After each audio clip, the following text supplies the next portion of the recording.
Hi guys, welcome to my channel. This is the first game I will show from the round 2 of the Africa Super Zonal Chess Championship 2025. This game has a lot of beautiful positions, so let's enjoy the beauty it has to offer. This game is played by OLISA, who is playing the white pieces against Sana, playing the black pieces. Sana is actually a strong rated player. From my intel, I think she should be yeah, a WFM, a woman feeding master, and she's representing Uganda here. Then Olisa is representing Nigeria. So let's explore the game. The game starts with pawn to c4, very silent, cool move, controlling the center from the side, d5, knight to f6, knight to c3, e6, d4, d5, pawn takes on d5, pawn takes on d5. We have bishop to g5. Bishop to g5 pins the knight to the queen. After c6, there is e3. Bishop to f5, bishop to d3, countering this bishop here. Bishop takes on d3, queen takes on d3, bishop to e7. After knight on g to e2, the concept is clear. At this point, the pieces are well placed and Olisa would want to castle the short side or the long side. In this position here, there is also a room to castle now.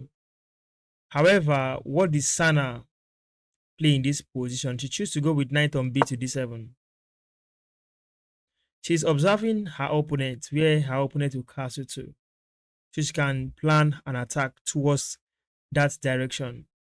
I believe most of us have that kind of idea too when it comes to opening development and transition to the middle game.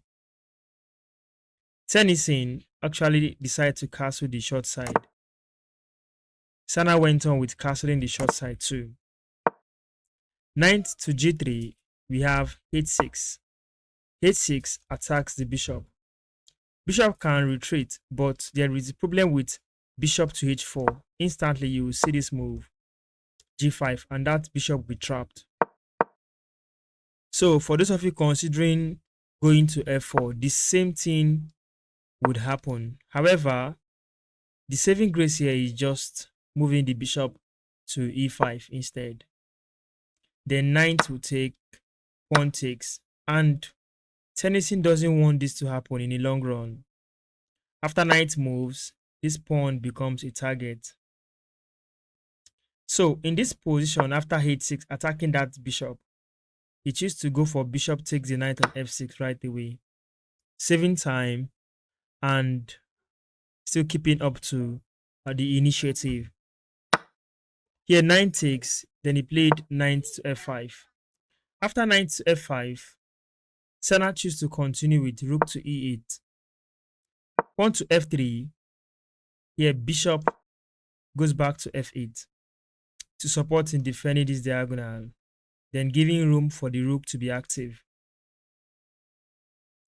e4 comes up. In this position, I was thinking there will be a slow development with rook to d1. However, Tennyson was prepared to draw blood in this game, so he chooses to go all in with an attack very early and precise. e4. Pawn takes, pawn takes. Here he has the center to himself and he's ready to push for the win. With c5, trying to counter the pawns in the center.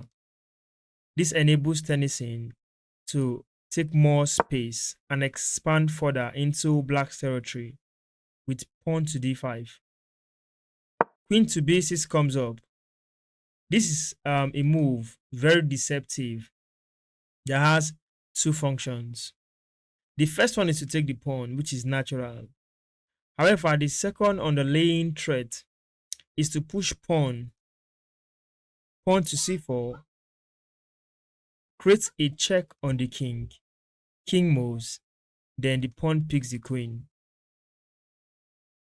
Although there is a difference for that. After um, this particular move, the queen will defend by going to e3, but the bishop will just come up, and that's deadly on this diagonal.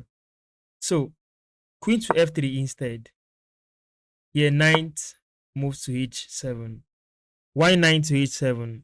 The intention is to bring the knight here to g5 and harass the queen. Well, how did Tennyson cope with this? He saw h4. Pushing h4, the knight cannot come here now. So in this position, what did Sana do? She decided to continue with rook on a to d8. d6 comes up. Here, bishop takes the pawn on d6. The true intention of d6 will be made manifest by this understanding. When I saw the queen and the rook standing on this particular f file, I just looked straight up to f7 and saw that the pawn has only one weak defender, which is the king. A strong player and an attacking force like Tennyson would decide to plan against the weakness on that pawn. Systematically, the idea is to get to this pawn.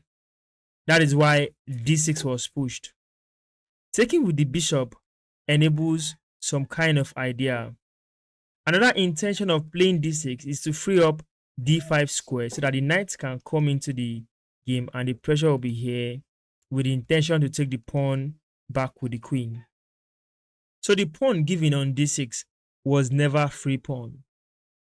This enables Tennyson to unleash his ideas, his creative concepts he has prepared in his mind, with knight to d5 first.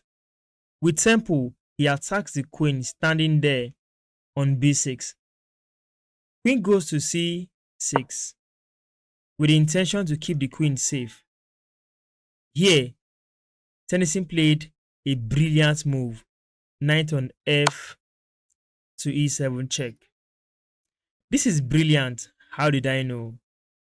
In this position, this move is actually inviting black to take so that queen can take the pawn check and cause many havoc in the back rank. So in this position, bishop actually took on e7. Well, for confirmation that this move is a brilliant move, let me show you something. If you run this through the engine, you're going to see it with a mark of 2 question mark, solid brilliancy. We have that. In this position, Sana took the knight. Queen takes that pawn with check first. This in turn provokes king to h8. Then the queen now stands in that position to support with the defense on the bishop. So in this case, knight can now take the bishop. Rook took on e7, queen takes.